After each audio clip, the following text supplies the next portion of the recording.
రాజులు రెండవ గ్రంథము 16వ అధ్యాయము 1వ వచనం నుంచి రెమల్యా కుమారుడైన పెకహు ఏలుబడిలో 17వ సంవత్సరమందు యూదా రాజైన యోతాము కుమారుడు ఆహాజు ఏలనారంభించినాడు. ఆహాజు ఏలనారంభించినప్పుడు 20 ఏళ్ల వాడై యెరూషలేమునందు 14 సంవత్సరములు ఏలిన.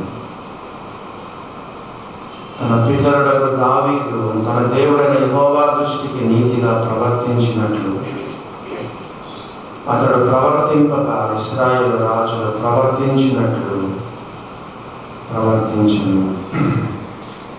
చదివిన వాక్యాలు, చదవబోతున్న వాక్యాలు దేవుడు మన కొరకై దీవించును గాక. పోయిన వారము యూదా రాజైన యోతామును గురించి మనం విన్నాం. యోతామును గురించి ఒక నెగటివ్ విషయం కూడా రాయబడలేదు అని మనము చదువుకున్నాం. ఇప్పుడు యోతాము కుమారుడైనటువంటి ఆహాజు రాజైనాడు. రెమల్యా కుమారుడైన పెకహు ఏలుబడిలో 17వ సంవత్సరమందు యూదా రాజైన యోతాము కుమారుడగు ఆహాజు ఏలనారంభించింది. 2వ వచనం, ఆహాజు ఏలనారంభించినప్పుడు 20 ఏండ్ల వాడై చిన్న వయసులోనే రాజైనాడు. యెరూషలేమునందు 16 సంవత్సరాలు మాత్రమే ఏలినాడు. పోయిన వారము కొంతమంది రాజుల గురించి, వాళ్ళ యొక్క ఆయుష్ను గురించి పోయిన వారం చెప్పాను. మీలో ఎంతమందికి మరి గుర్తుందో నాకు తెలియదు. దావీదు 70వ సంవత్సరం వరకు పరిపాలించాడు.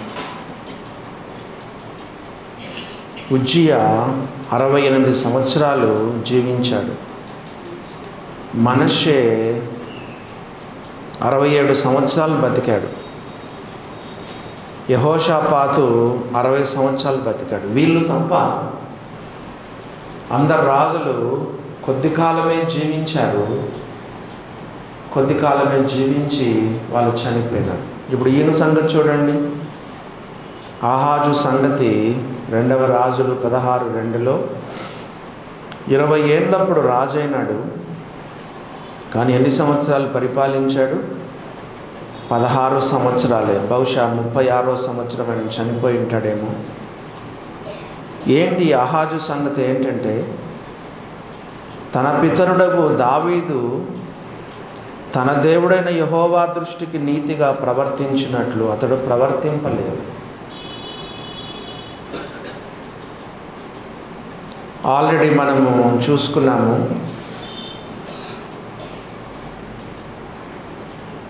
ఈ రాజులలో గుడ్ ఎగ్జాంపుల్ ఎవరంటే దావీదు, బ్యాడ్ ఎగ్జాంపుల్ ఎవరంటే యెరోబాము. ఈ రెండు రిపీట్ అవుతూ ఉంటాయి.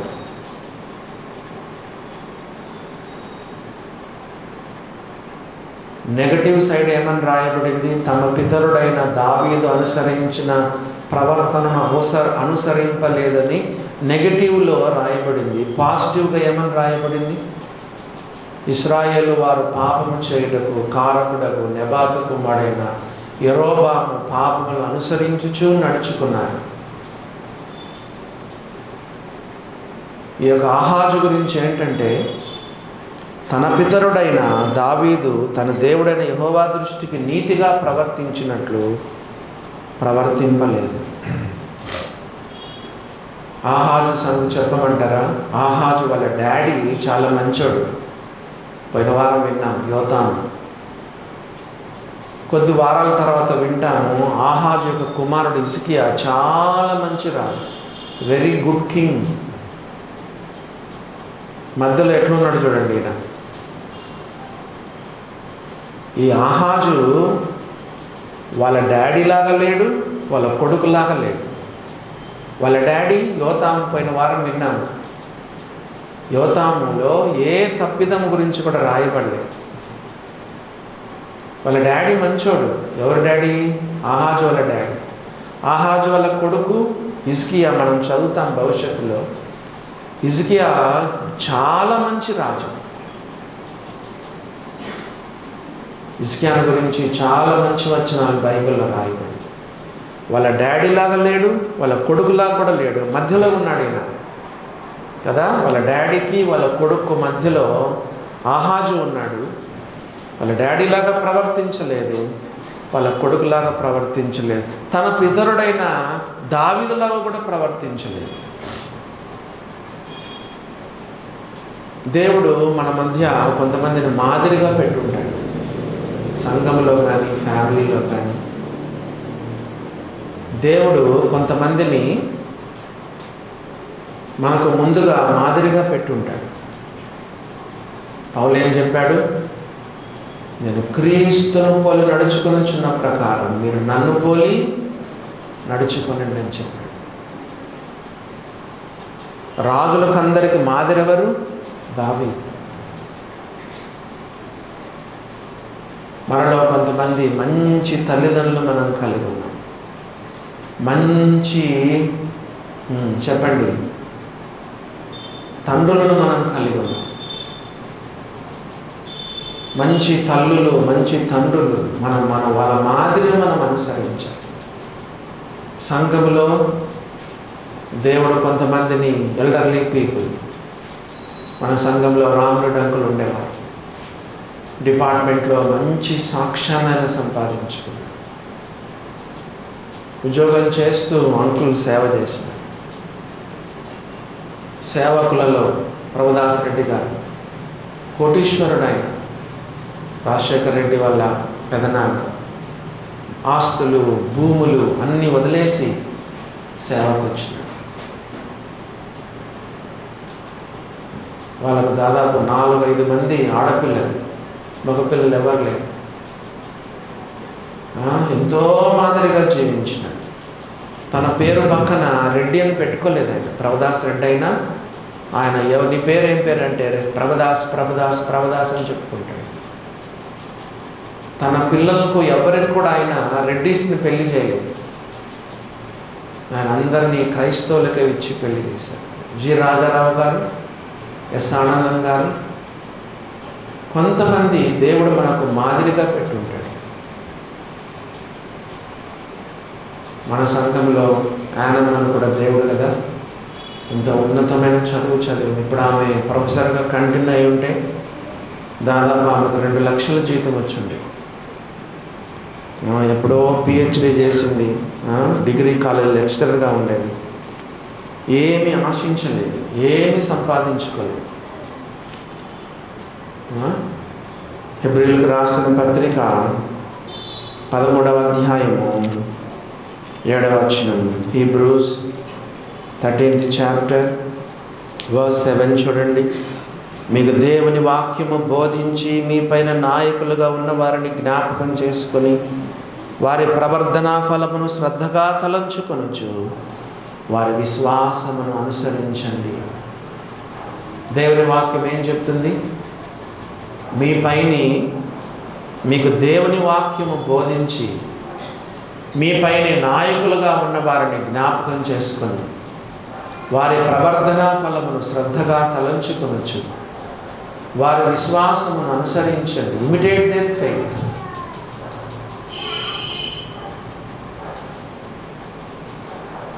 చూసారా దేవుని బిడ్డలారా,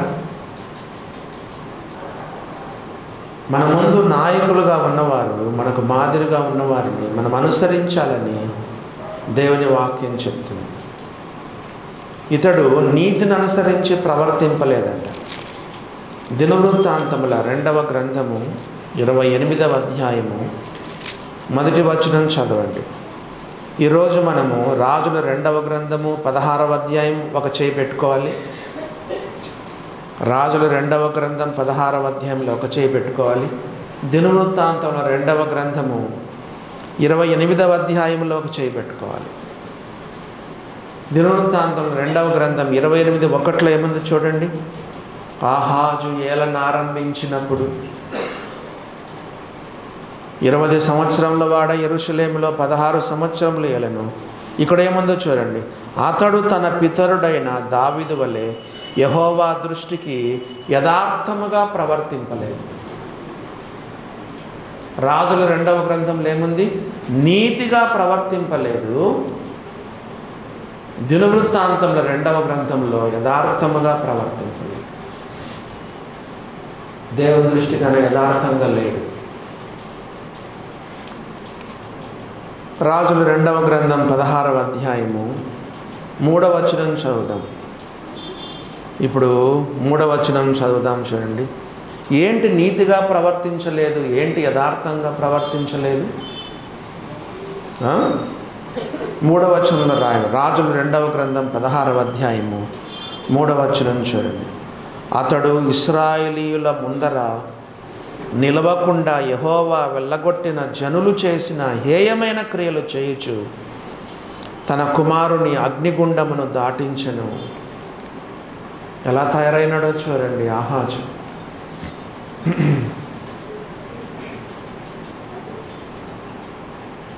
దేవుడు ఇశ్రాయేలు ముందర నిలవకుండా యెహోవా కొంతమంది జనాలను వెళ్ళగొట్టాడు.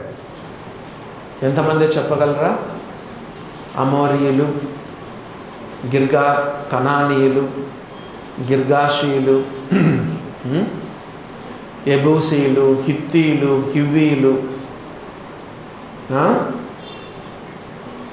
మొత్తము 7 జనాంగాలను దేవుడు వాళ్ళ ఎదుట నుండి పాలగొట్టాడు. దేవుడు ఏ జనాంగాన్ని అయితే వెళ్ళగొట్టాడో ఆ జనాంగముల యొక్క హేయమైన క్రియలు చేస్తూ వచ్చినారు దేవుని బిడ్డలు. ముఖ్యంగా ఈ రాజు ఆహాజు రాజు 7 జనాంగాలను దేవుడు వెళ్ళగొడితే వాళ్ళు ఏం చేశారు? అదే హేయ క్రియలు చేశాడు. లేవియ కాండము 18వ అధ్యాయము 25వ వచనం చూడండి. లేవియ కాండము 18వ అధ్యాయం 25వ వచనం చదువుతున్నాను. లేవియ కాండము 18వ అధ్యాయము 25వ వచనం. ఆ దేశము అపవిత్రత కలది గనుక నేను దాని మీద దాని దోష శిక్షను మోపుచున్నాను. ఆ దేశమందు కాపురమున్న వారిని వెళ్ళగ్రక్కివేయుచున్నది. కక్కేసిందంట ఆ దేశం. 7 జనాంగాలను ఆ దేశం కక్కేసింది. వెళ్ళగ్రక్కి ఉన్నదని బైబిల్లో రాయబడి 26వ వచనం.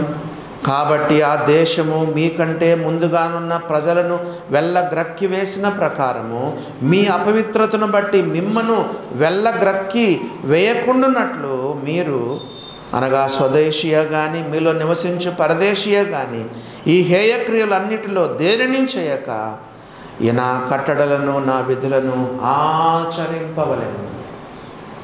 7 జనాంగాలను ఆ దేశం కక్కేసింది. వాంతికి మనం ఏం చేస్తాం? కక్కేసుకుంటాం. హేయమైన కార్యాలు చేసిన ఆ 7 జనాంగాలను దేశం కక్కేసింది. దేవుడు చెప్పాడు, మీరు కనుక అదే హేయక్రియలు చేస్తే ఆ దేశం మిమ్మల్ని కూడా కక్కేస్తుంది. అలా కాకుండానట్లుగా నా విధులను, నా ధర్మశాస్త్రాన్ని గైకొనమని దేవుడు చెప్పాడు. ఇప్పుడు ఆహాజు అదే చేస్తున్నాడు చూడండి. రాజుల 2వ గ్రంథం 16వ అధ్యాయం 3వ వచనం. అతడు ఇశ్రాయేలీయులు ముందర నిలవకుండా యెహోవా వెళ్ళగొట్టిన జనులు చేసిన హేయమైన క్రియలు చేయొచ్చు. హేయమైన క్రియ అంటే ఏంటి చెప్పండి? చాలా ఉన్నాయి, కానీ అక్కడ ఉందో చూడండి. ఒక మాట ఏం రాయబడింది? హేయమైన క్రియ అదే వచనంలో రాయబడి. ఎవరని చెప్తారా? తన కుమారుని అగ్నిగుండమును దాటించెను.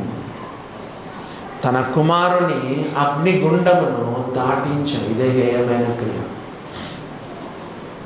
మీకు ఒక చెయ్యి ఇక్కడ కూడా పెట్టుకోమన్నాను కదా. దినవృత్తాంతముల 2వ గ్రంథం 28:3 చదవండి. ఇప్పుడు ఇంకా వివరంగా రాయబడింది. 2వ వచనం చదువుతాం ఫస్ట్. దినవృత్తాంతముల 2వ గ్రంథం 28:2. హేయమైన క్రియలు అంటే ఏంటో చూడండి. అతడు అనగా ఆహాజు ఇశ్రాయేలు రాజుల మార్గముల యందు నడచి బయలుదేవతా రూపములను పోత విగ్రహములను చేయించాను. జీవము గల దేవుని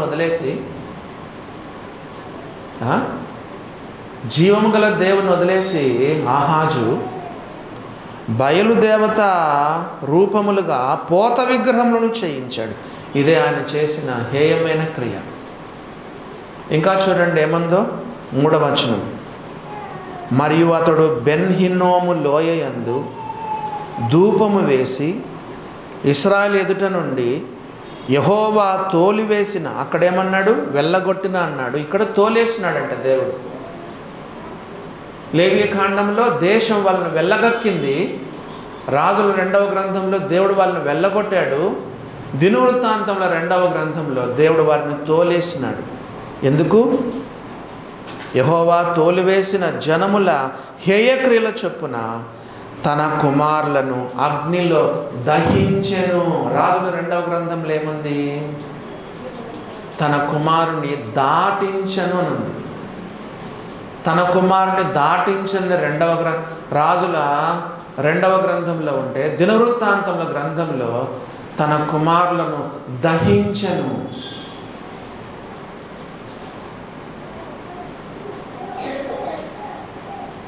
మరి ఎటువంటి పని చేసినాడో చూడండి. జీవము గల దేవుని వదిలేసి విగ్రహాలకు ధూపం వేశాడు. అంత మాత్రం కాకుండా తన కుమారులను అగ్నిగుండములో దాటించి దహించి వేసేసినాడు. ఎంత భయంకరమో చూడండి. ఎట్టుగా తయారైనాడు చూడండి ఆహాజు. అన్యుల పద్ధతులు మనం ఆచరించకూడదు. ముఖ్యంగా గృహప్రవేశాలప్పుడు కదా, స్త్రీలు గర్భవతి అయినప్పుడు, కానుపోయినప్పుడు కదా, వివాహాలప్పుడు కదా, అన్యుల పద్ధతులు మనం ఆచరించకూడదు. మరి తెస్సలోనికీయులకు రాసిన మొదటి పత్రికలో 1వ అధ్యాయంలో చూడండి. తెస్సలోనికీయులకు రాసిన మొదటి పత్రిక 1వ అధ్యాయము 9వ వచనం చదువుతున్నాను, లేదా 10వ వచనం 2వ లైన్ చదవండి. తెస్సలోనికీయులకు రాసిన మొదటి పత్రిక 1వ అధ్యాయము 10వ వచనం 2వ లైన్. మరియు మీరు విగ్రహములను విడిచిపెట్టి జీవము గలవాడును సత్యవంతుడు నాకు దేవునికి దాసులగుటకు అనే మాట రాయబడింది. చాలామంది ఈ రోజుల్లో విగ్రహాలను విడిచిపెట్టి జీవము గల దేవుని వైపు తిరుగుతుంటే, కొంతమంది విశ్వాసులు ఎట్లున్నారంటే జీవము గల దేవుని నుండి అన్యుల ఆచారాల వైపు తిరుగుతున్నారు. ఆహాజు ఎవరని చెప్పాను? వాళ్ళ డాడీ మంచోడు, వాళ్ళ కొడుకు మంచోడు, మధ్యలో ఉన్నాడు. ఎంత చండాలంగా ఉన్నాడో చూడండి. బైబిల్లో ఏమని రాయబడింది? గర్భఫలం దేవుడిచ్చు బహుమానం, పిల్లల అనుగ్రహించు స్వాస్థ్యమే. తన కుమారులను ఎలా దహిస్తాడు? వాక్యం చదవని వాళ్ళు చెడిపోతారు. నీవు వాక్యం చదవకపోతే నీ జీవితం అంధకారం అయిపోతుంది. ఎందుకు? ఇవి దేవుడు ఎప్పుడో చెప్పాడు, వాక్యంలో రాయించాడు. ధర్మశాస్త్ర గ్రంథంలో దేవుడు ఇవన్నీ రాయించినాడు. చూడండి, ఒక వచనం చదవండి. దేవుని యొక్క వాక్యంలో మనం చూస్తే లేవియ కాండం 18వ అధ్యాయము 21వ వచనం చూడండి. లేవియ కాండము 18వ అధ్యాయము 21వ వచనం. నీవు ఏమాత్రమును నీ సంతానమును మొలేకు నిమిత్తము అగ్నిగుండమును దాటనీయకూడదు. నీ దేవుని నామమును అపవిత్రపరచకూడదు. నేను యెహోవాను. ధర్మశాస్త్ర గ్రంథంలో దేవుడు ఎప్పుడో చెప్పాడు, నీ కుమారుని నీ కుమార్తెను నీవు అగ్నిగుండం దాటించకూడదు. ఎప్పుడో చెప్పాడు దేవుడు ధర్మశాస్త్ర గ్రంథం. లేవియ కాండము 18వ అధ్యాయం 21వ వచనం, నీవు ఏమాత్రమును నీ సంతానమును మొలేకు, అంటే కింద ఎవరు చూడండి, అమ్మోనీయుల దేవత, అమ్మోనీయుల దేవత. బైబిల్లో రాయబడింది, పైన ఆకాశమందు క్రింద భూమి అందును, భూమి క్రింద మన దేవుడే దేవుడు. రాహాబు సాక్ష్యం చెప్తూ, మీ దేవుడు పైన ఆకాశమందు దేవుడే, క్రింద భూమి అందును ఆయన దేవుడే అని చెప్పింది. జీవం గల దేవుని వదిలేసి మొలకు హేయమైన దేవతను దేవుడు ఏమన్నాడు, నీ సంతానమును మొలేకు నిమిత్తము అగ్నిగుండమును దాటనీయకూడదు, నీ దేవుని నామమును అపవిత్రపరచకూడదు. చూసారా దేవుని బిడ్డలారా, 20వ అధ్యాయము, ఆ లేవియ కాండం 20వ అధ్యాయము మొదటి 5 వచనాలు చదవండి. లేవియ కాండం 20వ అధ్యాయం మొదటి 5 వచనాలు. మరియు యెహోవా ఇలాగ సెలవిచ్చెను, మోషేకి ఇలాగ సెలవిచ్చెను, నీవు ఇశ్రాయేలుతో ఇట్లనము, ఇశ్రాయేలులోనే కానీ ఇశ్రాయేలు ప్రజల్లో నివసించు పరదేశుల్లో కానీ ఒకడు ఏమాత్రమును తన సంతానమును మొలేకుకు ఇచ్చిన ఎడల వానికి మరణశిక్ష విధింపవలెను. మీ దేశ ప్రజలు రాళ్లతో వారిని కొట్టవలెను. ఆ మనుషుడు నా పరిశుద్ధ స్థలమును అపవిత్రపరచి నా పరిశుద్ధ నామమును అపవిత్రపరచుటకు తన సంతానమును మొలేకుకు ఇచ్చెను గనుక నేను వానికి విరోధనై ప్రజల్లో నుండి వాడిని కొట్టివేతును. మరియు ఆ మనుష్యుడు తన సంతానమును మొలేకుకు ఇచ్చుచుండగా మీ దేశ ప్రజలు వాని చంపక చూడనట్లు తమ కన్నులు మూసుకొని ఎడల నేను వానికి నీ వారి కుటుంబమునకు విరోధనై వారిని మొలేకుతో వ్యభిచరించుటకు వారిని తరిమి వ్యభిచారము చేయి వారిని అందరినీ ప్రజల్లో నుండి కొట్టివేతును. మొలేకుకు ఇవ్వడం అంటే అగ్నిగుండాన్ని దాటించడం, కుమారులను కుమార్తెలను అగ్నిలో దహించడం అనేటువంటి హేయమైన కార్యం. ద్వితీయోపదేశ కాండంలో కూడా 18:10 చదవండి. ద్వితీయోపదేశ కాండం 18వ అధ్యాయము 10వ వచనం చదవండి. ద్వితీయోపదేశ కాండం 18వ అధ్యాయము 10వ వచనం. 9 కూడా చదువుదామా. నీ దేవుడైన యెహోవా నీకు ఇచ్చుచున్న దేశమున నీవు ప్రవేశించిన తర్వాత ఆ జనముల హేయ కృత్యములను నువ్వు చేయ నేర్చుకొనకూడదు. తన కుమారునైనను తన కుమార్తెనైనను అగ్నిగుండమును దాటించువానైనను శకునము చెప్పు సోదగానినైనను మేఘ శకునములను కానీ సర్ప శకునములను కానీ చెప్పువానైనను చిల్లంగి వానైనను మాంత్రికునైనను ఇంద్రజాలకునైనను కర్ణపిశాచి నడుగువానైనను దయ్యముల వద్ద విచారణ చేయువానైనను మీ మధ్య ఉండనీయకూడదు. 10వ వచనం మొదట్లైను తన కుమారునైనను తన కుమార్తెనైనను అగ్నిగుండము దాటించు వానిని మీ మధ్య ఉండనీయకూడదు. ఇందాక ఏం చెప్పాను, వాక్యము చదవకపోతే, వాక్యం వినకపోతే ఎటు పోతావు, అడ్రస్ లేకుండా వెళ్ళిపోతావు. 119, 105 వచనం ఏముంది, నీ వాక్యము నా పాదములకు దీపం, నా త్రోవకు వెలుగై ఉన్నది. అందుకే ప్రతిరోజు దేవుని వాక్యం చదవాలి, ప్రతిరోజు దేవుని వాక్యాన్ని వినాలి, ప్రతిరోజు దేవుని వాక్యాన్ని ధ్యానం చేయాలి, ప్రజలు దేవుని వాక్యాన్ని పరిశోధించాలి. నేనేం చెప్తాను, 5-10 వచనాలు చదివిన ధ్యానం చేయి, మీ మనసులోకి ఎక్కించుకునేటట్టుగా కదా, మీ హృదయంలోకి దూరేటట్లుగా చేసుకో. కాబట్టి మనం చదువుతున్నాము, వాక్యం తెలియని వాళ్ళు ఎంత తప్పిపోతారో చూడండి, ఎంత తప్పిపోతాం. ఇంకో విషయం మీకు చెప్పాలంటే ద్వితీయోపదేశ కాండం 17వ అధ్యాయంలో ఒక మాట చూడండి, 18వ వచనం.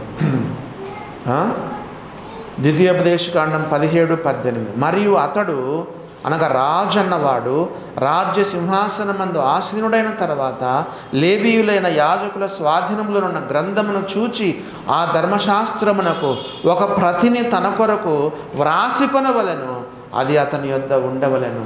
రాజు స్వయంగా ధర్మశాస్త్ర గ్రంథాన్ని రాసుకొని ఒక ప్రతిని తన యొద్ద ఉంచుకోవాలని ద్వితీయోపదేశ కాండం 17వ అధ్యాయంలో రాయబడింది. కదా. మనందరి దగ్గర కూడా ఒక్కొక్కరి దగ్గర ఒక బైబిల్ ఉండాలి, వ్యక్తిగతమైన బైబిల్ ఉండాలి కదా. నీ సొంత బైబిల్ అంటూ నీకు ఉండాలి. తిరిగి మన పాఠానికి వెళ్ళిపోదాము. దినవృత్తాంతముల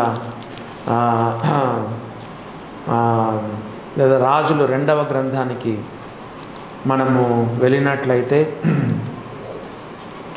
దానికంటే ముందుగా సంఖ్యాకాండం చూడండి, లేకపోతే నిర్గమాకాండం 13వ అధ్యాయం చూడండి. 13వ అధ్యాయము 11, 12 వచనాలు. నిర్గమాకాండం 13వ అధ్యాయము 11, 12 వచనాలు. యెహోవా నీతోనూ నీ పితరులతోనూ ప్రమాణం చేసినట్లు ఆయన కనానీల దేశంలోనికి నిన్ను చేర్చి దాన్ని నీకు ఇచ్చిన తర్వాత ప్రతి తొలిచూలు పిల్లను నీకు కలుగు పశువుల సంతతిలో ప్రతి తొలి పిల్లను యెహోవాకు ప్రతిష్ఠింపవలెను. వానిలో మగ సంతానం యెహోవా దగను.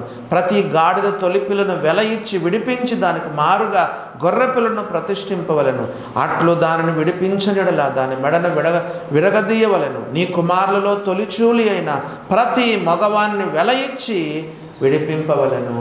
అర్థమైందా మీకు? తొలి సంతానము దేవుందని దేవుడు చెప్పాడు. ఎందుకు? 10వ తెగులు తిరుగలీసరు వాని నుండి, ఖైదులో ఉన్న వాని నుండి సింహాసనాసీనుడైన ఫరో ఇంటిలో వరకు ప్రతి ఇంటిలో జ్యేష్ఠ కొడుకు చనిపోయినాడు. దేవుడు అన్నాడు, నేను మిమ్మల్ని అప్పుడే కదా ఫరో పంపించేశాడు. తిరుగలీసరే వారిలో నుండి, ఖైదీలో నుండి సింహాసనం పైన కూర్చున్న ఫరో ఇంటి వరకు ప్రతి ఇంటిలో శవం శవం శవం. అందుకే దేవుడు ఏమన్నాడంటే, మీరు మీ యొక్క తొలి సంతానాన్ని నాకు ఇవ్వాలి కదా. జ్యేష్ఠపుత్రుడు నాకని దేవుడు చెప్పినాడు. ఎందుకంటే జ్యేష్ఠ కుమారుడు చనిపోయినప్పుడే కదా ఫరో మిమ్మల్ని విడుదల చేశాడు. లేవియ కాండంలో కూడా ఒక మాట చదువుదాం. సంఖ్యాకాండం 18వ అధ్యాయం 15, 16 వచనాలు. సంఖ్యాకాండం 18వ అధ్యాయం. Numbers chapter 18, 15 and 16. సంఖ్యాకాండం 18వ అధ్యాయం 15, 16 వచనాలు. మనుషులలోనిదేమి జంతువులలోనిదేమి వారు యెహోవాకు అర్పించు సమస్త ప్రాణులలోని ప్రతి తొలిచూలు నీదగును. అయితే మనుషుని తొలిచూలి పిల్లను వెల ఇచ్చి విడిపింపవలెను. అపవిత్ర జంతువుల తొలిచూలి పిల్లను వెల ఇచ్చి విడిపింపవలెను. దేవుడు చెప్పాడు కదా, తొలిచూలు నాది, తొలిచూలు నాది, ప్రథమ ఫలము నాది, ఇశ్రాయేలు నా జ్యేష్ఠపుత్రుడు అని దేవుడు ఫరోతో చెప్పాడు. కాబట్టి దేవుని బిడ్డలారా, దేవుని వాక్యం ఇలా ఉంటే ఆహాజు ఏం చేస్తున్నాడు?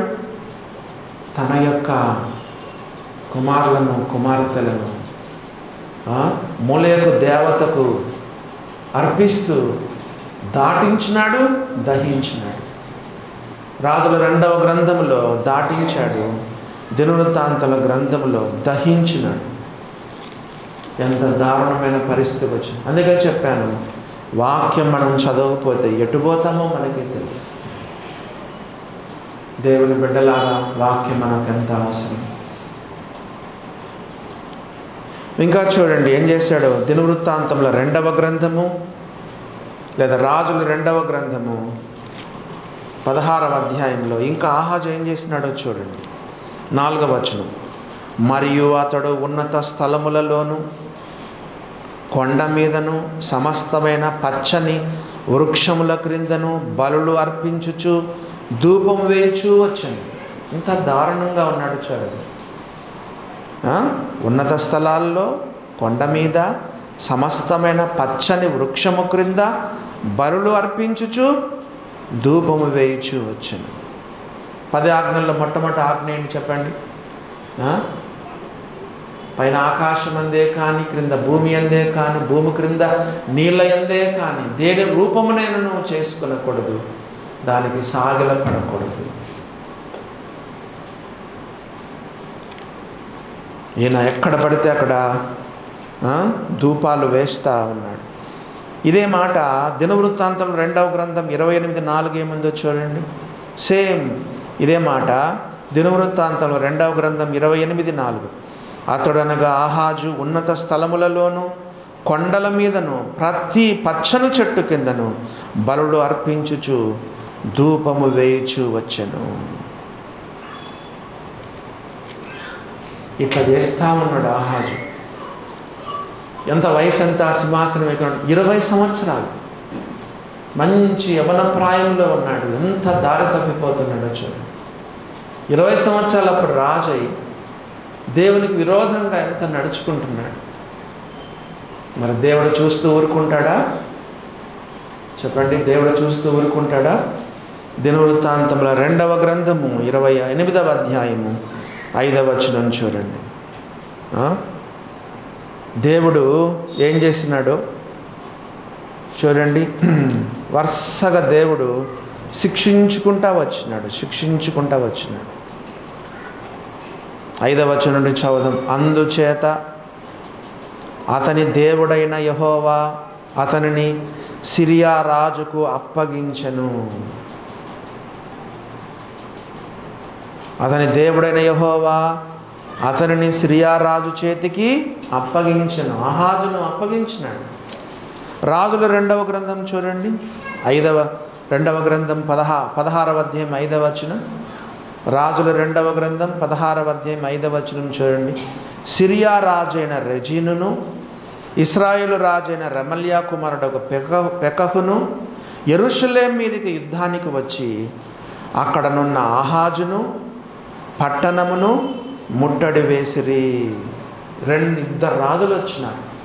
ఎవరు వచ్చినారు? సిరియా రాజు వచ్చాడు, ఇశ్రాయేల్ రాజు కూడా వచ్చాడు. 2 రాజులు వచ్చి నంబర్ 1 పట్టణాన్ని, ఆహాజును, యెరూషలేమును ముట్టడి వేశారు.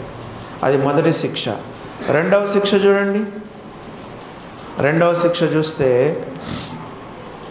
6వ వచనం చదువుతున్నాను. 6వ వచనం. రాజులు 2వ గ్రంథం 16. ఆ కాలమందు సిరియా రాజైన రెజీను ఏలతును మరలా పట్టుకొని సిరియనుల వశము చేసి ఏలతులో నుండి యూదావారిని వెళ్ళగొట్టగా సిరియనులు ఏలతు పట్టణమునకు వచ్చి కాపురం ఉండిరి. నేటి వరకును వారు అచ్చటనే ఉన్నారు. నంబర్ 2, ఒక పట్టణాన్ని కూడా కోల్పోయినారు. ఏలతు అనే పట్టణాన్ని కోల్పోయినారు. నంబర్ 1 ముట్టడి చేశారు. ఆహాజును, యెరూషలేమును ముట్టడి చేశారు. నంబర్ 2 ఏలతు అనే పట్టణాన్ని కోల్పోయినారు. 3వదిగా చూడండి దేవుడు ఆయనకు పంపిన శిక్షలేంటో. దినవృత్తాంతంలో 2వ గ్రంథము 28వ అధ్యాయం 5వ వచనం. దినవృత్తాంతంలో 2వ గ్రంథం 28వ అధ్యాయం 5వ వచనం. అందుచేత అతని దేవుడైన యెహోవా అతనిని సిరియా రాజుకు అప్పగించెను. ఎన్నోది ఇది? 3వది. దేవుడే శత్రువు చేతికి అప్పగించినాడు. బైబిల్లో మనము కొన్ని వచనాలు చూడగలం. అదేంటంటే కంటిన్యూస్గా నువ్వు పాపం చేస్తే దేవుడు ఇంకా అప్పగించేస్తాడు. మనము మధ్యలో తెలుసుకొని మనం ఒప్పుకొని దిద్దుకుంటే దేవుడు క్షమిస్తాడు. తెలిసి తెలిసి తెలిసి తెలిసి తెలిసి మనం పాపంలో కంటిన్యూ చేస్తే దేవుడు ఏం చేస్తాడంటే అప్పగిస్తాడు. ఎక్కడుంది ఆ వచనం? ఇప్పుడు దేవుడు శత్రువుల చేతికి అప్పగించాడు. కీర్తన గ్రంథంలో చూడండి, ఒక మాట మనం చదువుతాము. కీర్తన గ్రంథంలో ఒక మాట మనము చదువుతాం. 81:12. కీర్తనలు 81:12. కాబట్టి వారు తమ స్వకీయ ఆలోచనలు బట్టి నడుచుకొనున్నట్లు వారి హృదయ కాఠిన్యమునకు నేను వారిని అప్పగించి తిని. దేవుడు అప్పగిస్తాడని రాయబడింది. రోమీలకు రాసిన పత్రిక 1వ అధ్యాయం. రోమీలకు రాసిన పత్రిక 1వ అధ్యాయం 24వ వచనం చూడండి. ఈ హేతువు చేత వారు తమ హృదయముల దురాశలను అనుసరించి తమ శరీరములను పరస్పరము అవమానపరచుకొనున్నట్లు దేవుడు వారిని అపవిత్రతకు అప్పగించను. దేవుడే అప్పగించినాడు. 26వ వచనం. అందువలన దేవుడు తుచ్చమైన అభిలాషలకు వారిని అప్పగించెను. ఎన్నిసార్లు ఉందో చూడండి. 28వ వచనం, మరియు వారు తమ మనస్సులో దేవునికి చోటియనొల్లకపోయారు కనుక చేయరాని కార్యములు చేయుటకు దేవుడు భ్రష్ట మనసుకు వారికి అప్పగించెను. ఇప్పుడు ఇతన్ని కూడా దిద్దుకోలేదు కాబట్టి దేవుడే సిరియా రాజు చేతికి అప్పగించినాడని రాయబడింది. ఆ తర్వాత చూడండి 5వ వచనం, సిరియనులు అతన్ని ఓడించి అతని జనులలో చాలామందిని చెరపట్టుకొని దమస్కునకు తీసుకొని పోయిరి. ఎన్నోది ఇది? 4వదా? మరి సిరియనులు అతన్ని ఓడించి అతని జనులలో చాలామందిని చెరపట్టుకొని దమస్కునకు తీసుకొని పోయిరి.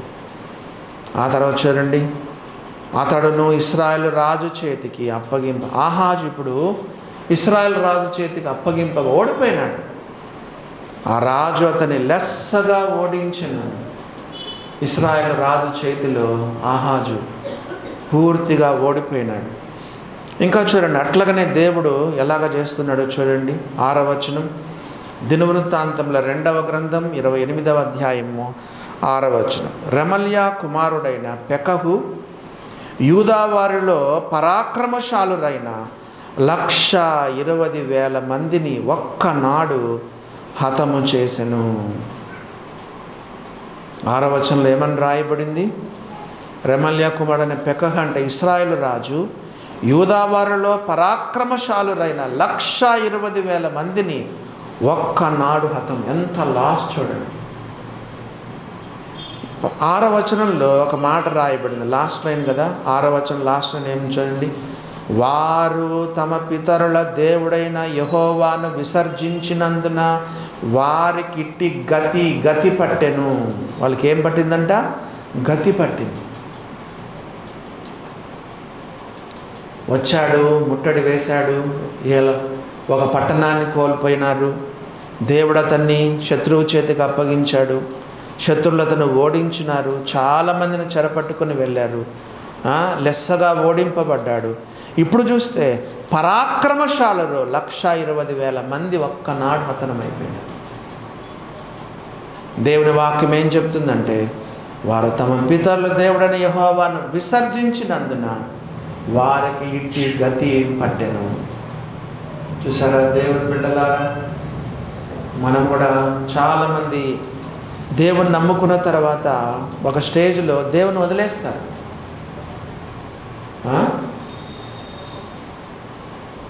దేవుని కొంతమంది చాలా దూరం అయిపోతారు.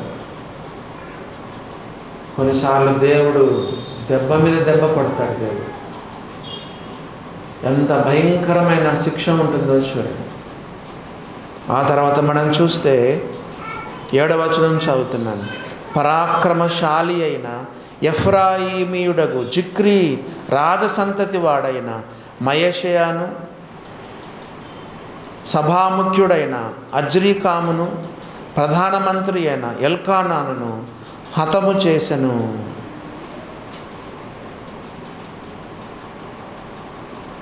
మంచి ముఖ్యమైన వాళ్ళు కూడా హతమైపోయినారు. ఆహాజు రాజు దగ్గర ఉన్నటువంటి ప్రాముఖ్యమైన వారు, ముఖ్యులైన వారు కూడా హతము చేయబడ్డారు. 8వ వచనం, ఇదియుగాక ఇశ్రాయేలు వారు తమ సహోదరులైన వీరిలో నుండి స్త్రీలనేమి కుమారులనేమి కుమార్తెలనేమి 2,00,000 మందిని చెర తీసుకొని పోయింది. ఆహాజు చేసిన పాపం ద్వారా మరి చూడండి, పైనేమో 120,000 మంది హతమైనారు. 8వ వచనంలో దాదాపు 2,00,000 మందిని చెరదీసుకొని పోయినాడు. ఎవరంటే ఇశ్రాయేలు రాజైన పెకహు కదా. 6వ వచనంలో ఇశ్రాయేలు రాజైన పెకహు. ఎవరు వీళ్ళు? సొంత అన్నదమ్ములే. 8వ వచనంలో చూడండి, ఇదియుగాక ఇశ్రాయేలు వారు తమ సహోదరులైన, ఇశ్రాయేలు యూదా వారు ఇద్దరు అబ్రాహాం సంతానం. రెహబాము టైంలో 2 రాజ్యాలుగా చీలిపోయినారు. ఇశ్రాయేలు రాజ్యం, యూదా రాజ్యం. ఇప్పుడు ఇశ్రాయేలు వారిది పైదైంది. తమ స్వంత సహోదరులైన వీరిలో స్త్రీలను, కుమారులను, కుమార్తెలను 2 లక్షల మీది చెరలోనికి తీసుకెళ్లారు. అంత మాత్రం కాకుండా మరియు వారి యొద్ద నుండి విస్తారమైన కొల్ల సొమ్ము తీసుకొని దాన్ని షోమ్రోనుకు తెచ్చారు. వీళ్ళ రాజధాని ఏంటి? షోమ్రోను. ఇశ్రాయేలు రాజధాని షోమ్రోను. దేవునికి మనం విరోధంగా ఉంటే ఎంత లాస్ అవుతామో చూడండి. మరి దేవుడే ఇవన్నీ అనుమతిస్తున్నాడు. ఈలోగా 9వ వచనంలో చూడండి, ఒక ప్రవక్త వచ్చినాడు. యెహోవా ప్రవక్తకు ఓదేదు అనే ఒక ఆయన వచ్చి అక్కడ ఉన్నాడంట. యెహోవా ప్రవక్తకు ఓదేదు అని ఒకడు అచ్చట ఉండెను. అతడు షోమ్రోనుకు వచ్చిన సమూహం ఎదుటికి పోయి వారితో ఇలాగ చెప్పాడు. అంటే ఇశ్రాయేలుతో చెప్తున్నాడు. ఏమని చెప్తున్నాడు? ఆలకించుడి, మీ పితరుల దేవుడైన యెహోవా యూదా వారి మీద కోపగించినందుచేత ఆయన వారిని మీ చేతికి అప్పగించెను. దేవుడు యూదా వారి మీద కోపగించుకున్నాడు కాబట్టి ఇశ్రాయేలు వారికి అప్పగించాడు. ఈ మాటలు ఎవరు చెప్తున్నారు? ప్రవక్త ఓదేదు ఇశ్రాయేలు వారితో చెప్తున్నాడు. మీ పితరుల దేవుడైన యెహోవా యూదా వారి మీద కోపగించినాడు కాబట్టి ఆయన యూదా వారిని మీ చేతికి అప్పగించాడు. కానీ మీరేం చేశారు? ఇదే ఛాన్స్ అనుకొని మీరేం చేశారు? ఆకాశమునంటున్నంత రౌద్రముతో వారిని సంహరించారు. దేవుడిచ్చిన అవకాశం అని చెప్పి ఇంకా ఎక్కువ టూ మచ్గా చేశారనమాట. ఎంతంట? అవకాశం దొరికింది కదా అని చెప్పి తమ సొంత సహోదరులను కూడా కనికరం చూపకుండా ఆకాశమునంతునంత రౌద్రముతో వారిని సంహరించారు. 10వ వచనం, ఇప్పుడు మీరేం చేయాలి? యూదావారు మీ సొంత మీకు మూల పురుషుడు అబ్రహామే, వాళ్ళకు మూల పురుషుడు అబ్రహామే. మీరేం చేయాలి ఇప్పుడు? 10వ వచనంలో, ఇప్పుడు మీరు యూదా వారిని యెరూషలేము కాపరస్తులను మీ కొరకు దాసులుగాను దాసురాండ్రగాను లోపరుచుకున్న తలంచి ఉన్నారు. మీ సొంత సహోదరులను దాసులుగా దాసురాండ్రగా చేసుకోవాలనుకుంటున్నారు. 10వ వచనం లాస్ట్ లైన్లో, మీ దేవుడైన యెహోవా దృష్టికి మీరు మాత్రం అపరాధులు కాక ఉంటారా? యూదా వారు అపరాధం చేసిన దేవుడు వారిని శిక్షించాడు. మీరు వాళ్ళను అవకాశం దొరికిందని చెప్పి ఆకాశమంత రౌద్రంతో వాళ్ళని సంహరించినారు. చెరబట్టుకొని వచ్చినారు. మీకు దాసులుగా దాసురాండ్రుగా చేసుకోవాలనుకుంటున్నారు. వాళ్ళని శిక్షించిన దేవుడు మిమ్మల్ని శిక్షింపకుండా ఉంటాడా అని ప్రవక్తకు ఓదేదు చెప్పాడు. మీ దేవుడైన యెహోవా దృష్టికి మీరు మాత్రం అపరాధులు కాక ఉన్నారా? 11వ వచనం, యెహోవా మహోగ్రత మీ మీద రేగి ఉన్నది. యెహోవా మహోగ్రత మీ మీద అంటే ఎవరిపైన? ఇశ్రాయేలు వారి మీద రేగి ఉన్నది. గనుక నా మాట ఆలకించి మీ సహోదరులలో నుండి మీరు చెరపట్టిన వీరిని విడిచిపెట్టండి. ఆల్రెడీ 1,20,000 మందిని చంపేసినారు. కానీ 2 లక్షల మందిని చెరలోనికి తీసుకొని వచ్చిన సొంత సహోదరులు తమను దాసులుగా దాసురాండ్రగా చేసుకోవాలనుకున్నప్పుడు దేవుడు ప్రవక్తకు ఓదేదును పంపించినాడు. ఆయన ఏమంటున్నాడు? నా మాట ఆలకించి 11వ వచనం, మీ సహోదరులలో నుండి, వీళ్ళెవరు? సహోదరులు, మీరు చెరపట్టిన వీరిని విడిచిపెట్టండి. దేవుని యొక్క వాక్యంలో రాయబడి వీరిని విడిచిపెట్టండి అని చెప్పినప్పుడు ఇశ్రాయేలును మనం మెచ్చుకోవచ్చు. ఇశ్రాయేలు దేవుని సేవకుడు ప్రవక్త చెప్పిన మాట విన్నారు. కింద వచనాల్లో చూస్తే ఎంతగా లోబడ్డారంటే అస్సలు ఏం ఆశించలేదు. దేవుని వాక్యానికి ఇశ్రాయేలు ఎంత లోబడ్డారో చూడండి. ఎందుకు? మీరు మాత్రం యెహోవా దృష్టికి అపరాధులు కాకుండా ఉంటారా? యెహోవా మహోగ్రత మీ మీద రేగి ఉన్నదంటే దేవుని మాటలకు భయపడ్డారు. అప్పుడు ఏం చేశారు ఇశ్రాయేలీయులు? 12వ వచనం నుంచి చూడండి. అప్పుడు ఎఫ్రాయిమీయుల పెద్దలలో యోహానాను కుమారుడైన అజర్యా, మెషిల్లేమోతు కుమారుడైన బెరక్యా, షల్లూము కుమారుడైన యెహీజ్కియా, హద్లాయి కుమారుడైన అమాషాను వారు యుద్ధము నుండి వచ్చిన వారికి ఎదురుగా నిలవబడి వారితో ఇట్లనిరి. ఇశ్రాయేలుతోనే అంటున్నారు నాయకులు, ఇశ్రాయేల్లో ఉన్న నాయకులు ఇశ్రాయేలుతో అంటున్నారు. ఏమని అంటున్నారు చూడండి, 13వ వచనం. యెహోవా మన మీదికి అపరాధ శిక్ష రప్పించినట్లు మీరు చేసి ఉన్నారు. అంటే అవకాశం దొరికింది కానీ ఎక్కువ మందిని చంపారు, ఎక్కువ మందిని చెరలోనికి తీసుకొచ్చారు. చెరపట్టిన వీరిని మీరు ఇక్కడికి రప్పింపకూడదు. మన పాపములను అపరాధములను పెంపు చేయుటకు మీరు పూనుకొని ఉన్నారు. చెరపట్టిన వీరిని మీరు ఇక్కడికి తీసుకురాకూడదు. మన పాపములను అపరాధములను పెంపు చేయుటకు మీరు పూనుకొని ఉన్నారు. మన అపరాధము అధికమై ఉన్నది. ఇశ్రాయేలు వారమైన మన మీద మహోగ్రత రేగి ఉన్నది. కాగా అధిపతులను సమాజముగా కూడిన వారిను కన్నులారా చూచుచుండగా ఆయుధస్తులు చెరపట్టిన వారిని కొల్ల సొమ్మును విడిచిపెట్టిరి. యుద్ధానికి వెళ్ళి తీసుకొచ్చిన వారందరినీ వదిలిపెట్టడం కాకుండా సాధారణంగా మనుషులు వదిలిపెట్టేసి కొల్ల సొమ్మును ఏం చేస్తారు, తీసుకుంటారు. ఈవెన్ తమ సహోదరులైన యూదా వారిని వదిలిపెట్టేశారు. వాళ్ళు తెచ్చుకున్న కొల్ల 2 లక్షల మంది దగ్గర ఎంత డబ్బు ఉంటుంది చెప్పండి, ఎంత వెండి బంగారాలు ఉంటాయి, అంతా ఇచ్చేసినారు.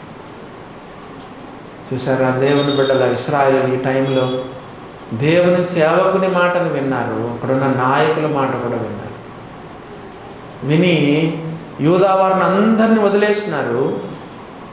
ఆ తర్వాత కొల్ల సొమ్మును కూడా విడిచిపెట్టినారు. 15వ వచనం. పేర్లు ఉదహరింపబడిన వారు అప్పుడు లేచి చెరపట్టబడిన వారిని చెప్పండి చేపట్టి దోపుడు సొమ్ము చేత వారిలో వస్త్రహీనులైన వారికి బట్టలు కట్టించి, ఈవెన్ బట్టలు కూడా దోచుకొని దిగంబరులుగా చేశారు. ఎవరిని? యూదావారు. ఇశ్రాయేలు అట్లా కఠినంగా వ్యవహరించినారు. అప్పుడు ఏం చేశారు? పైన పేర్లు ఉదహరింపబడిన వారు లేచి చెరపట్టిన వారిని చేపట్టి దోపుడు సొమ్ము చేత వారిలో వస్త్రహీనులైన వారికి బట్టలు కట్టించి, వారికి వస్త్రములను పాదరక్షలను ధరింపజేసి అన్నపానములు ఇచ్చి తలలకు నూనె పెట్టించి, కదా కొంతమంది యుద్ధములు అలసిపోయిన వాళ్ళు ఉన్నారు, బలహీనులైన వారు ఉన్నారు. వారిలో బలహీనులైన వారిని గాడిదల మీద ఎక్కించి ఖర్జూర వృక్షములు గల పట్టణమగు ఎరుకోకు వారి సహోదరుల యొద్దకు వారిని తోడుకొని వచ్చిరి. చూసారా దేవుని బిడ్డలారా, వీళ్ళ ఊరి పేరు ఏం పేరు చెప్పండి? షోమ్రోన్ కదా, వీళ్ళ రాజధాని షోమ్రోన్ ఉన్న వారిని ఏమంటారు తెలుసా? సమరయులు అంటారు. మరి మంచి సమరుడు ఏం చేశాడు? సేమ్ అదే చేశాడు. మంచి సమరుడు ఏం చేశాడు చెప్పండి? మంచి సమరుడు ఏం చేశాడు? గాయాలు కట్టాడు, ద్రాక్షారసం పోసాడు కదా, దొంగలు బట్టలు కూడా దోచుకుంటే బట్టలు వేసినాడు. మంచి సమరయుడు ఏం చేశాడో వీళ్ళు కూడా సమరయులే. షోమ్రోన్లో ఉన్న వారిని సమరయులు అంటారు. మంచి సమరయుల్లాగా వాళ్ళు చేయాల్సిందంతా వాళ్ళకి చేసి వాళ్ళ వెనక్కి పంపించినాడు. వీళ్ళను ఎంతో మనం మెచ్చుకోవచ్చు. దేవుని వాక్యము వారు విన్నప్పుడు, ప్రవక్త అయిన ఓదేదు చెప్పినప్పుడు, నాయకులు చెప్పినప్పుడు ఆ వాక్యము వాళ్ళలో పనిచేసింది.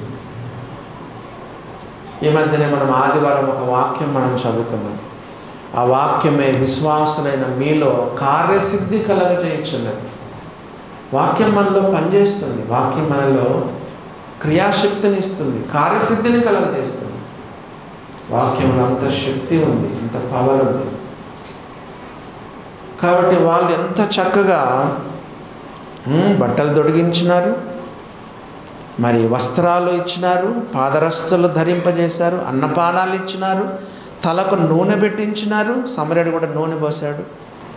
బలహీనులైన గాడిదల మీదకి ఎక్కించినాడు.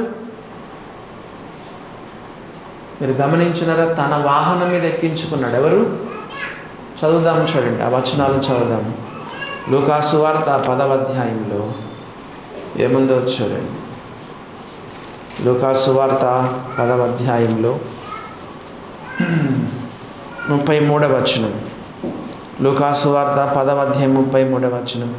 అయితే ఒక సమరయుడు ప్రయాణమై పోవచ్చు, అతడు పడి ఉన్న చోటికి వచ్చి అతనిని చూచి అతని మీద జాలిపడి దగ్గరికి పోయి నూనెయు ద్రాక్షరసమును పోసి అతని గాయములను కట్టి తన వాహనం మీద ఎక్కించి ఒక పూట కూళ్ళ వాని ఇంటికి తీసుకొని పోయి అతని పరామర్శించెను.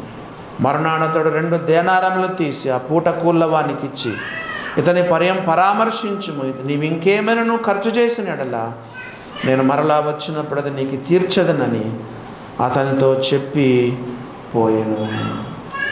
బైబిల్లో ఉన్న ఈ మంచి సమరయుడు ఎలా చేశాడు, సేమ్ ఆ సమరయులు కూడా షోమ్రోన్లో ఉన్నవారు, ఇశ్రాయేలు సేమ్ అట్లాగనే చేశారు. దేవుని బిడ్డలారా గమనించండి, మన శత్రువులను సైతం మనము ప్రేమించాలి కదా. మరి బైబిల్లో రాయబడింది, నీ శత్రువు ఆకలిగా ఉంటే అతనికి ఆహారం, దప్పికొని ఉంటే దాహానికిము, అప్పుడు అతని తల మీద నిప్పులు కుప్పగా పోసినట్టంట. రోమిలకు రాసిన పత్రికలో చూడండి, 12వ అధ్యాయంలో మనం చదువుతున్నాం. రోమా 12వ అధ్యాయంలో మనం ఏం చదువుతున్నాం చూడండి. రోమా 12వ అధ్యాయం 20వ వచనం. కాబట్టి నీ శత్రువు ఆకలికొని ఉంటే అతనికి భోజనము పెట్టుము, దప్పికొని ఉంటే దాహమిమ్ము. అలాగూ చేయుట వలన అతని తల మీద నిప్పులు కుప్పగా పోయేదు. కీడు వలన జయింపబడక మేలు చేత కీడును జయించు. సామెతలు 25-21. సామెతల గ్రంథము 25వ అధ్యాయము 21వ వచనం కూడా చదువుతాం. సామెతల గ్రంథం 25వ అధ్యాయము 21వ వచనం. నీ పగవాడు ఆకలిగొనిన ఎడల వానికి భోజనం పెట్టుము, దప్పిగొనిన ఎడల వానికి దాహము. తనకు యుద్ధం జరిగింది కాబట్టి నిజంగా వాళ్ళు శత్రువుల కింద ఒక లెక్క, కానీ వాళ్ళు ఎవరో తెలుసా? సొంత సహోదరులు, అబ్రహాము సంతానం, ఇశ్రాయేల్ వారు కానీ యూదా వారు కానీ కదా. ఇక్కడున్న వారిలో కూడా కొంతమంది, మీలో కొంతమంది అక్కతో మాట్లాడు, చెల్లితో మాట్లాడు, అన్నతో మాట్లాడు, తమ్ముతో మాట్లాడు, తల్లిదండ్రులతో మాట్లాడు తెలుసా. కొంతమంది నాకు తెలుసు కాబట్టి చెప్తాను. ఎందుకు? ఆస్తి తగాదాలు,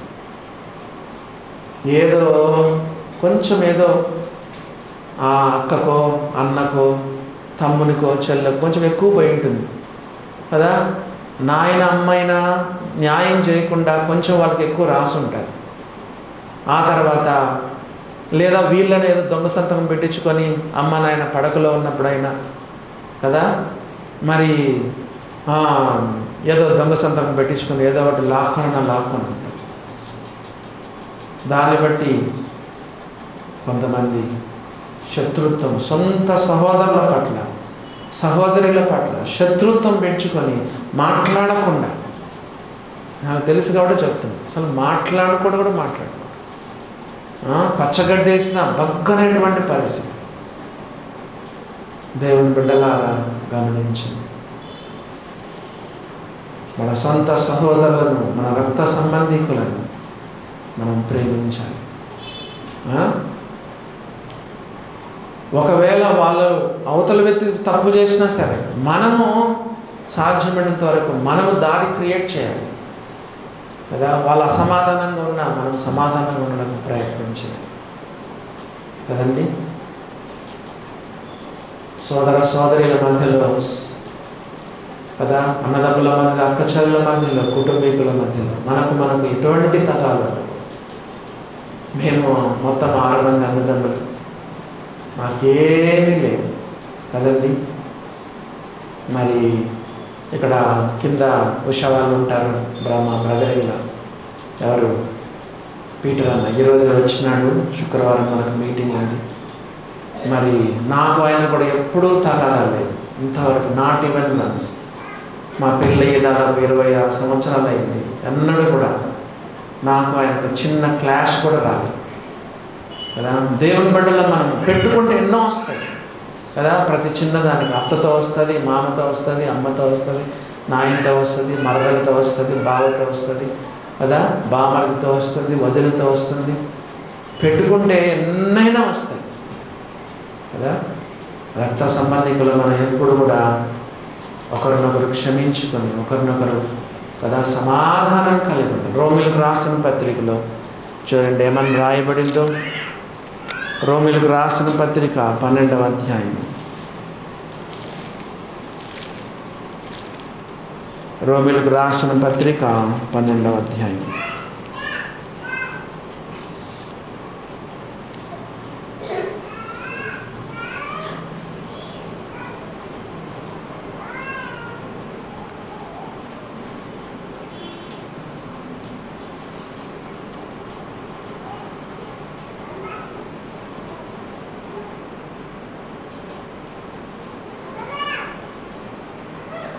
పన్నెండవ అధ్యాయం 18వ వచనం.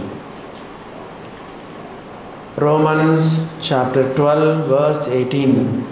శక్యమైతే మీ చేతనైనంత మటుకు సమస్త మనుషులతో సమాధానంగా ఉండండి కదా. ఎవరితో పోతే పోయిందంట కదా.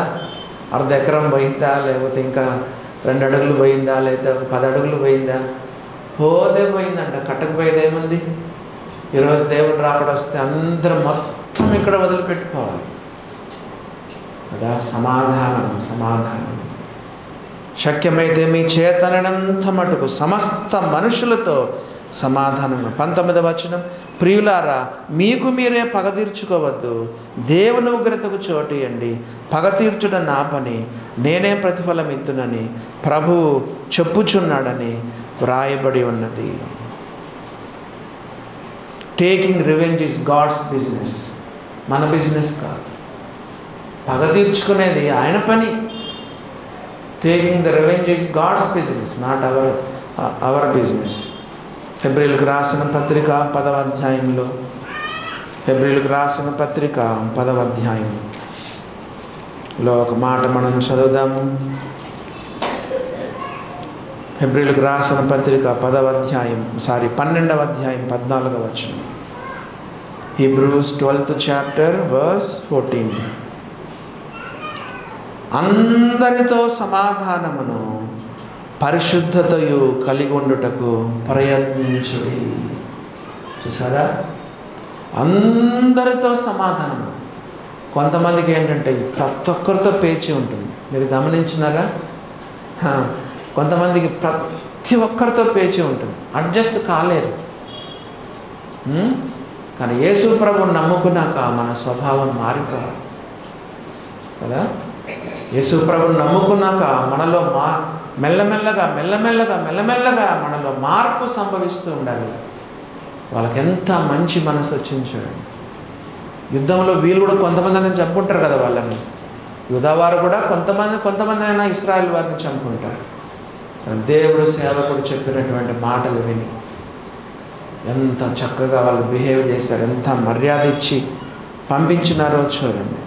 రోమా 12లో ఇంకొక వచనం కూడా మనం మర్చిపోయినాము. రోమా 12, ఒకనితో ఒకడు మనస్సు కలిసి ఉండండి. రోమా 12వ అధ్యాయము చూడండి ఏమని రాయబడిందో.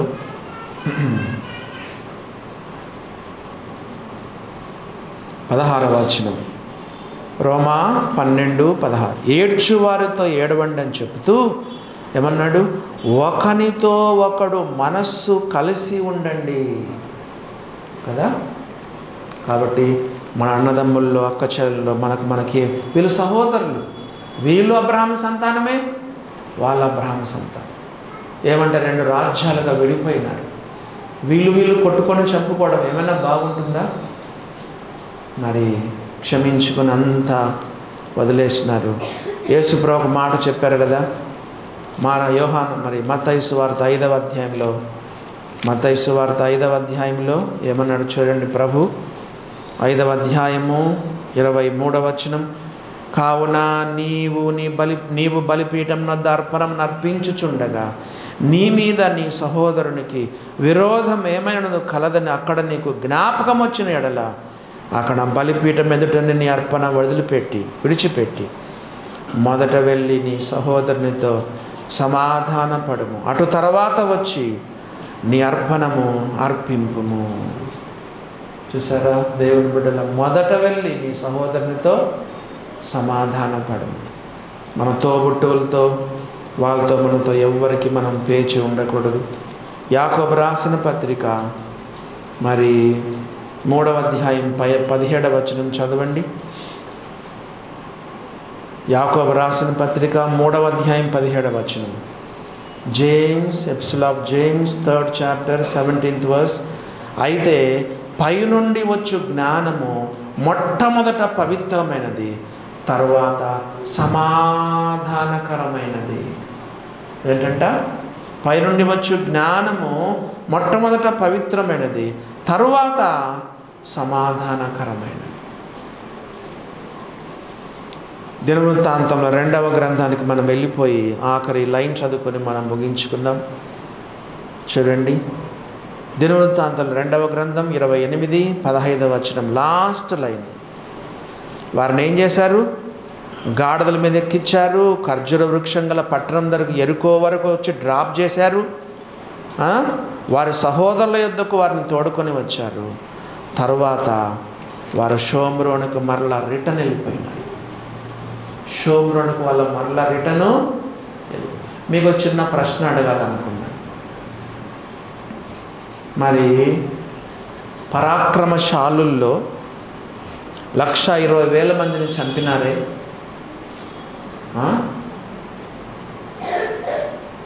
ఇశ్రాయేలు 120,000 మందిని చంపారు. కొంతమంది నాయకులు కూడా, ముఖ్యులు కూడా కొంతమంది హతము చేయబడ్డారు. ఆ తర్వాత 2 లక్షల మంది చెరగొనిపోయారు. దోపుడు సొమ్ము 2 లక్షల మంది స్త్రీ పురుషులు పోయినారు. కానీ దేవుడు తన ప్రవక్తనైన ఓదేదును పంపించి అతను చెప్పిన మాటలను బట్టి ఇశ్రాయేలు లోబడి మొత్తము వెనక్కి తీసుకొచ్చినారు. 2 లక్షల మందిని వెనక్కి తీసుకొచ్చారు. దోపుడు సొమ్మును కూడా తీసుకొచ్చారు. పంపేటప్పుడు మర్యాదగా పంపించారు. బట్టలేసి కదా, నూనె రాసి కదా, చెప్పులు తొడిగించి, గాడిదల మీద ఎక్కించి ఎరుకో వరకు వచ్చి డ్రాప్ చేసి వెళ్ళిపోయినారు. మరి ఆహాజు ఏమైనా మారినాడా? చెప్పండి. రాజైనా ఇంత జరిగినా కూడా దేవుడు ఆ 2 లక్షల మంది కూడా వాళ్ళు అక్కడే ఉండిపోయి ఉంటే దేవుడు ఆ 2 లక్షల మందిని వెనక్కి రప్పించాడు. ఆహాజులో ఏమైనా మార్పు కనిపించిందా? మారలేదు. కొంతమంది మారనే మారరు. ఎన్ని వాక్యాలు విన్నా, ఎన్ని ప్రసంగాలు విన్నా. ఇక్కడున్న వాళ్ళకి గమనించండి, మనమే ఇంక్లూడింగ్ మైసెల్ఫ్. నీ చూపులు మారినాయా? నీ యొక్క నోరు మారిందా? తీరు మారిందా? నడక మారిందా? పడక మారిందా? జీవిత విధానం మారిందా? ఏమైనా భక్తులు ఏమైనా కొంచెం మెరుగొచ్చిందా? కొంచానైనా క్రీస్తు సారూప్యానికి మనం ఏమైనా మార్చబడుతున్నామా? ఎన్ని వాక్యాలు విన్నా, ఎన్ని ప్రసంగాలు విన్నా మన సేమ్ అంతే. 1,00,000 మంది ఉన్నప్పుడు బాప్తిసం ఎట్లున్నామో సేమ్ అంతే ఉన్నాము. ఆహాజు మారలేదు. యెషయా గ్రంథంలో ఒక మాట ఉంది, ఏంటో తెలుసా? దుష్టులకు దయ చూపినను వారి నీతిని నేర్చుకున్నారు. ఒక వచనం చదువుకొని ప్రార్థన చేసుకున్నాం. యెషయా గ్రంథం చూడండి, ఒక మాట మనం చదువుతాం.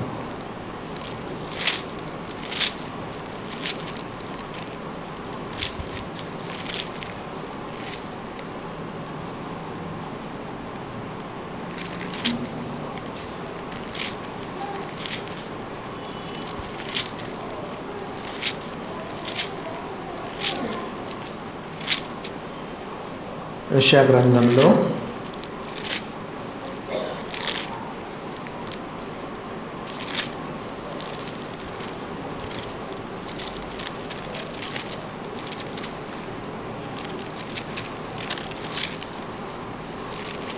యెషయా గ్రంథంలో మనం చదివే మాట ఏంటంటే,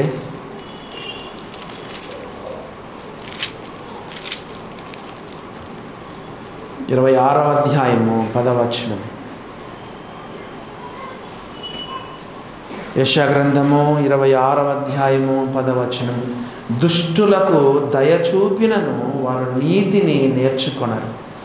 వారు ధర్మక్షేత్రములో నివసించినను యెహోవా మహాత్మ్యము ఆలోచింపక అన్యాయం ధర్మక్షేత్రం అంటే ఏంటి చెప్పండి, మనకు అర్థమయ్యే భాషలో చెప్పండి. ధర్మక్షేత్రం అంటే చర్చిలో ఉన్నా కూడా కదా, వారు ధర్మక్షేత్రములో సంఘములో పుట్టి పెరిగినా కూడా నివసించినా కూడా యెహోవా మహాత్మ్యము ఆలోచించక అన్యాయం చేస్తూనే ఉంటారు. మన దుష్టులకు దయ చూపినను వారు నీతిని ఏం మారలేదు. ఆహాజు రాజు ఇంతగా దేవుడు శిక్షించినా కూడా శిక్షించినాడు, మళ్ళీ దయ చూపించాడు కూడా. ఆ 2 లక్షల మంది వెనక్కి రప్పించాడు దేవుడు.